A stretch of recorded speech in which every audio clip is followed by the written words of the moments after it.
নমস্কার বন্ধুরা, রূপাস কিচেনে সবাইকে স্বাগতম। আজকে আমি আপনাদের সঙ্গে দারুণ স্বাদের একটা সবজির রেসিপি শেয়ার করব। এটা ভাত, রুটি, পরোটা যে কোনো কিছুর সঙ্গে খেতে দুর্দান্ত লাগে। তাহলে চলুন রেসিপিটি দেখে নেওয়া যাক। প্রথমে একটা মশলা তৈরি করে নেব। মিক্সির জারের মধ্যে দিয়ে দেব 1 টেবিল চামচ গোটা জিরে, 1 টেবিল চামচ গোটা ধনে, হাফ ইঞ্চি আদাকে টুকরো করে দিয়ে দেব, 10-12 কোয়া রসুন দেব, 5-6টা কাঁচা লঙ্কা দিয়ে দেব। ঝালের পরিমাণটা অবশ্যই আপনারা চাইলে বাড়িয়ে কমিয়ে নিতে পারেন। ঢাকা দিয়ে মিক্সিতে পেস্ট করে নেব। একদম মিহি পেস্ট করব না, দেখুন ঠিক এইরকমভাবে পেস্ট করে নেব।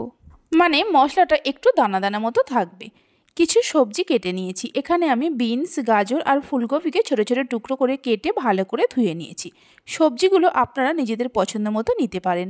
গ্যাসের ওপর একটা কড়া বসিয়ে দিয়ে দেব 4 টেবিল চামচ সাদা তেল। তেলের পরিমাণটা আপনারা চাইলে অবশ্যই বাড়িয়ে কমিয়ে নিতে পারেন। তেলের মধ্যে দিয়ে দেব মিক্সিতে যে মশলাটা পেস্ট করে রেখেছিলাম পুরোটাই দিয়ে দেব। মশলাটা দেওয়ার পর মিডিয়াম ফ্লেমে মিনিট 2-3 সময় ধরে ভেজে নেব। এই সবজির রেসিপিটা আজকে আমি আলু ছাড়াই বানাচ্ছি, আপনারা চাইলে এতে আলু দিতে পারেন। মিনিট 2-3 সময় ধরে মশলাটাকে ভেজে নেওয়ার পর এর মধ্যে দিয়ে দেব 3টে মিডিয়াম সাইজের পেঁয়াজ কুচি। পেঁয়াজ দিয়ে পেঁয়াজটাকেও মিনিট 2-3 সময় ধরে ভেজে নেব, গ্যাসের ফ্লেমটা মিডিয়ামে রেখে। পেঁয়াজটাকে হালকা করে ভেজে নেওয়া হয়ে গেছে। এবার এর মধ্যে কেটে রাখা সবজিগুলো দিয়ে দেব। সবজিগুলো দেওয়ার সময় গ্যাসের ফ্লেমটা লোতে রাখতে হবে। সবজিগুলো দেওয়ার পর গ্যাসের ফ্লেমটা মিডিয়ামে করে সবজিগুলোকেও মিনিট 3-4 সময় ধরে ভেজে নেব।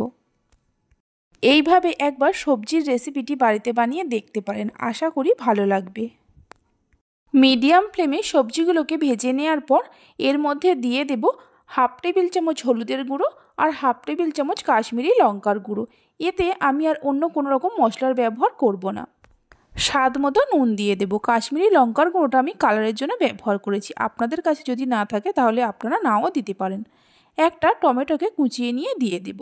এবার সব কিছুকে ভালো করে মিশিয়ে নেব। আমার রেসিপি যদি আপনাদের ভালো লেগে থাকে তাহলে অবশ্যই একটা লাইক করবেন আর আমাকে কমেন্ট করে জানাবেন। ভালো লাগলে চ্যানেলটি সাবস্ক্রাইব করে পাশে থাকা বেল আইকনটি প্রেস করবেন, তাহলে আমি যখনই কোনো রেসিপি দেব খুব সহজেই দেখে নিতে পারবেন। সবজির সঙ্গে মশলাটা মিশিয়ে নেওয়ার পর লো ফ্লেমে সবজিগুলো সেদ্ধ হওয়ার জন্য 6 থেকে 7 মিনিটের জন্য ঢাকা দেব। 7 মিনিট পর ঢাকা খুলে সবজিগুলোকে নাড়াচাড়া করে নেব আর দেখে নেব সবজিগুলো সেদ্ধ হয়েছে কিনা। আমি এখানে কোনো জলের ব্যবহার করিনি, সবজি থেকে যে জল বেরিয়েছে সেই জলেই সবজি খুব সুন্দর সেদ্ধ হয়ে গেছে।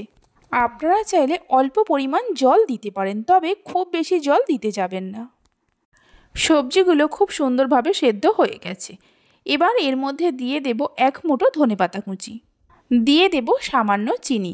চিনিটা চাইলে আপনারা নাও দিতে পারেন, তবে যে কোনো সবজি রান্নায় অল্প একটু মিষ্টি দিলে স্বাদটা খুব ভালো হয়। ধনেপাতা আর চিনিটা সবজির সঙ্গে মিশিয়ে নিয়ে গ্যাসের ফ্লেমটা বন্ধ করে দেব। বন্ধ করে দেওয়ার পর মিনিট 5 সময়ের জন্য ঢাকা দিয়ে রেখে দেব। 5 মিনিট পর ঢাকা খুলে দেখাচ্ছি, দেখুন রেসিপিটি আমাদের একদম তৈরি হয়ে গেছে।